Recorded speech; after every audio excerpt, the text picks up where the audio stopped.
నమస్తే. ప్రస్తుతం పాటు సీనియర్ జర్నలిస్ట్ దాము బాలాజీ ఉన్నారు. ఆయనతో మాట్లాడదాం. నమస్తే సార్. నమస్తే. సార్, నిన్న రాత్రి పోలీసులు వచ్చి పోసాని కృష్ణమురళిని అరెస్ట్ చేశారు. ఆయన అరెస్ట్ చేయడం వెనక పవన్ కళ్యాణ్ ఉన్నారు అని చెప్పేసి అంటున్నారు. అసలు దీని అర్థం ఏముందంటారు సార్? పోసాని కృష్ణమురళి అతను యాక్చువల్గా నేను రాజకీయాల నుంచి విరమించుకుంటున్నానని నవంబర్లో 2024 నవంబర్లో డిక్లేర్ చేశాడు. అందరికి సారీ చెప్పాడు. నా వల్ల ఎవరన్నా బాధపడి ఉంటే జీవితాంతం నేను రాజకీయాల్లోకి రాను, నా కుటుంబంలోనే గడుపుతాను అనేది ఆయన చెప్పారు. అయినా కూడా చాలామంది అనుకున్నారు, ఎందుకంటే అప్పటికే ఆయన మీద దాదాపు 51 కేసులు ఎంతో స్టేట్ వైడ్గా దాదాపు చాలా జిల్లాల్లో ఆయన మీద పెట్టేశారు. సో ఎందుకంటే ఇప్పుడు రెడ్ బుక్ అనేది ఉంటే, రెడ్ బుక్ ఇప్పుడు అందరికీ రెడ్ బుక్ ఉంటుంది. లోకేష్ మాత్రం అనౌన్స్ చేశాడు తప్ప పవన్ కళ్యాణ్ కూడా రెడ్ బుక్ ఉంది. పవన్ కళ్యాణ్ కూడా కొంతమంది వైసీపీ నాయకుల పేర్లు రాసుకున్నారు. సో అందువల్ల పవన్ కళ్యాణ్ కూడా టార్గెట్ పెట్టుకొని వాళ్ళని అరెస్ట్ చేయిస్తున్నాడు అనేది ఒక వార్త అయితే బయటకు వచ్చింది. సో ఎందుకంటే పవన్ కళ్యాణ్ని పోసాని తిట్టినట్టుగా ఇంకెవరు తిట్టుంటారు. చాలా దారుణంగా వ్యక్తిగతంగా వాళ్ళ భార్యల గురించి, పిల్లల గురించి చాలా నీచంగా, అసలు అంటే వినలేని భాషలో ఆయన తిట్టాడు. ఇప్పుడు ఆ వీడియో కూడా వైరల్ అవుతుంది.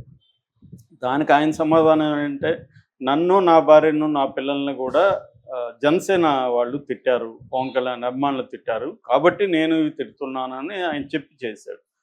అందులో కూడా వాస్తవం ఉంది. జనసేన అభిమానులు కూడా ఎలా తిడతారో అందరికీ తెలుసు. కత్తి మహేష్ లాంటి వాళ్ళని ఎట్లా ఫిజికల్గా కూడా దాడులు చేయడానికి ట్రై చేశారు.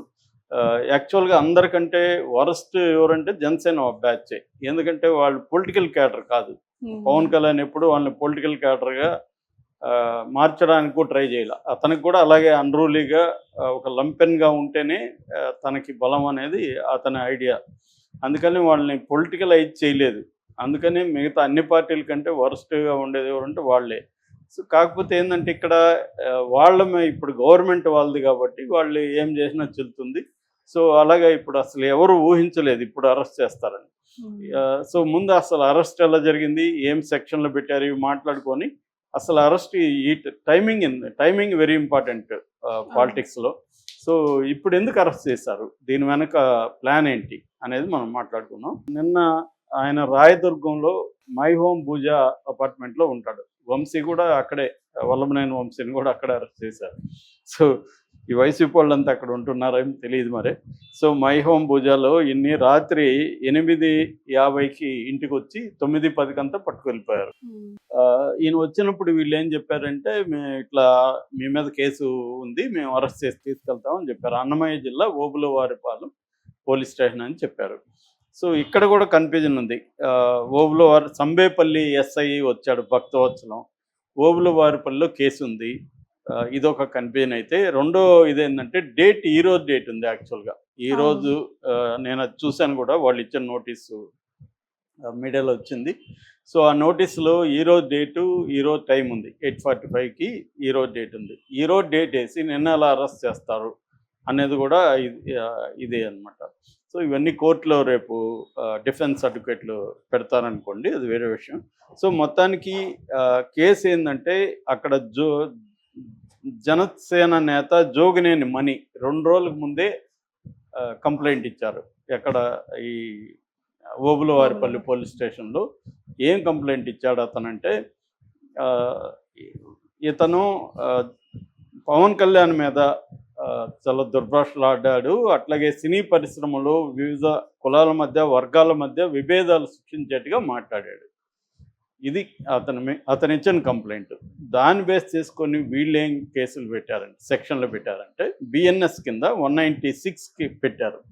196 అనే సెక్షన్ ఏం చెప్తుందంటే, హేట్రెడ్ని సమాజంలో వివిధ వర్గాల మధ్య, కులాల మధ్య, మతాల మధ్య హేట్రెడ్ని పెంచే విధంగా ప్రవర్తించినా, పోస్టులు పెట్టినా, మాట్లాడినా ఈ సెక్షన్ వర్తిస్తుంది. సో ఈయన అలా చేశాడు అనేది నెంబర్ 1. నెంబర్ 2, 353(2). 353లో మళ్ళీ సబ్సెక్షన్లు ఉంటాయి కదా, అలాగా సబ్సెక్షన్ 2 పెట్టారు. ఇది కూడా బెయిలబులే. ఫస్ట్ది కూడా బెయిలబుల్ అండ్ నాన్ కాగ్నిజెంట్.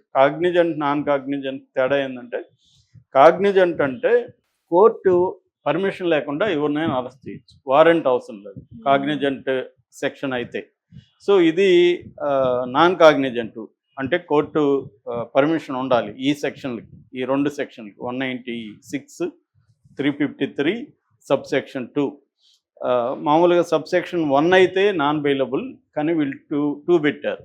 ఈ సెక్షన్ ఏం చెప్తుందంటే ఫాల్స్ మిస్లీడింగ్ ఇన్ఫర్మేషన్ ఇచ్చి పబ్లిక్ని ఫాల్స్గా అలారం చేయడం. అంటే ఫర్ ఎగ్జాంపుల్ ఎయిర్పోర్ట్లో బాంబు ఉందని చెప్పి ఎవరైనా చెప్తే ఈ సెక్షన్ వర్తిస్తుంది. ఫాల్స్గా అలారం ఇవ్వడం పబ్లిక్ని, ఇది ఈ సెక్షన్. ఈయన ఏమి ఇచ్చడం మరి తెలియదు. ఇంకోటి అయితే ఇంకా ఘోరమైన సెక్షన్ పెట్టారు. అసలు సెక్షన్ ఈ సెక్షనే ఇంపార్టెంట్. అదేంటంటే 111 రెడ్ విత్ 3 సబ్సెక్షన్ 5. ఇదేంటంటే ఆర్గనైజ్డ్ క్రైమ్ చేసే వాళ్ళకి ఇది వర్తిస్తుంది. మరి ఈయన ఏ ఆర్గనైజ్డ్ క్రైమ్ సిండికేట్లో మెంబర్ అయితే ఈ సెక్షన్ వర్తిస్తుంది. లేదు ఆర్గనైజ్డ్ క్రైమ్ సిండికేట్లో మెంబర్కి ఈయన దాని ఏమంటారు దాచిపెట్టుండి concealing someone involved in the organised crime gangs, అట్లా ఎవరినన్నా దాచిపెట్టున్నా ఈ సెక్షన్ కిందకు వస్తారు. అట్లాగే ఆర్గనైజ్డ్ క్రైమ్ ద్వారా డబ్బులు ఏమన్నా సంపాదించి ఆ డబ్బులు ఈయనకి వచ్చుంటే కూడా ఈ సెక్షన్ వర్తిస్తుంది. ఈ సెక్షన్ ప్రధానం అనమాట. ఎందుకంటే ఇది నాన్ బెయిలబుల్, కాగ్నిజబుల్ అంటే ఇందాక చెప్పినట్టుగా కోర్టు వారెంట్ అవసరం లేదు. సో ఈ సెక్షన్ ఈయన మీద పెట్టారనమాట. ఇది పెట్టడంలో ఉద్దేశం ఏమంటే నోటీస్ లేకుండా అరెస్ట్ చేసేయచ్చు వెళ్ళి, నాన్ బెయిలబుల్ అండ్ కాగ్నిజబుల్ కాబట్టి దీనికి మినిమం 3 ఏళ్ళు, మ్యాక్సిమం లైఫ్ వరకు కూడా పడుతుంది, యావజ్జీవ శిక్ష, మినిమం 3 ఏళ్ళు. ఇది కానీ ప్రూవ్ అయితే ఇది పెట్టారు. నిజానికి ఇది ఏ రకంగానూ ఈయనకి వర్తించదు. పై 2 అంటే వర్తించవచ్చు, పై 2ల్లో కూడా ఫాల్స్ అలారం వర్తించదు. ఫస్ట్ 196 మాత్రమే వర్తిస్తుంది. ఈయన విభేదాలు రేకెత్తేజంగా మాట్లాడుతాం, అది మనందరి మీద పెట్టేయచ్చు ఈ సెక్షన్.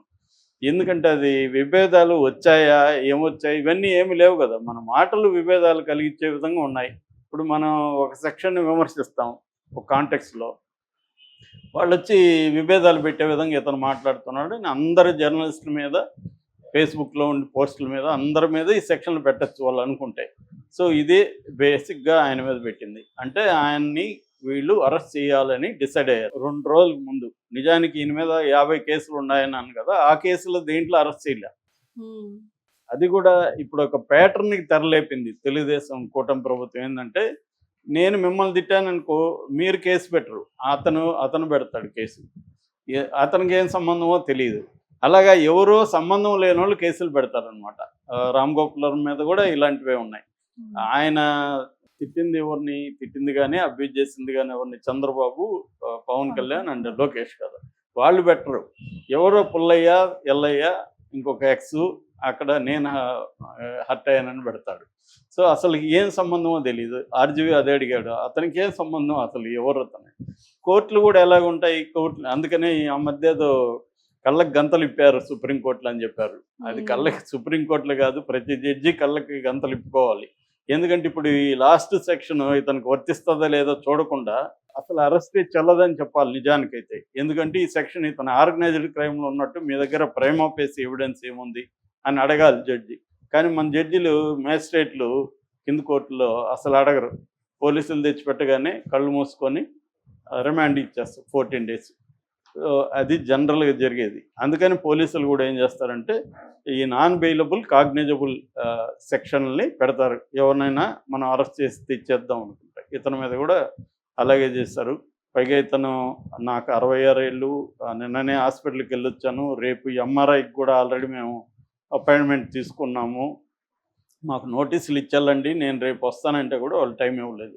జస్ట్ 20 minutesలో అతను, నేను అన్నం తిని ట్యాబ్లెట్లు వేసుకోవాలి, ఎందుకంటే ఏ ట్యాబ్లెట్ ఎప్పుడు వేసుకోవాలో కూడా నాకు తెలియదు, నా భార్య ఇస్తే నేను వేసుకుంటుంటాను. చాలామంది ఇళ్ళల్లో అలాగే ఎవరో ఇస్తే వేసుకుంటుంటారు. సో అలాగే ఉంది, నేను ట్యాబ్లెట్ వేసుకొని బయలుదేరుతుంటే కూడా వాళ్ళు తినడానికి కూడా ఒప్పుకోలేదు. సో అంటే ఇతన్ని ఉన్న పలానా తీసుకెళ్ళాలి, అది కూడా రాంగ్ డేట్, ఈరోజు అరెస్ట్ చేయాల్సి ఉంటే నిన్ననే అరెస్ట్ చేసి తీసుకెళ్ళిపోవాలి అనేది వాళ్ళ ఉద్దేశం.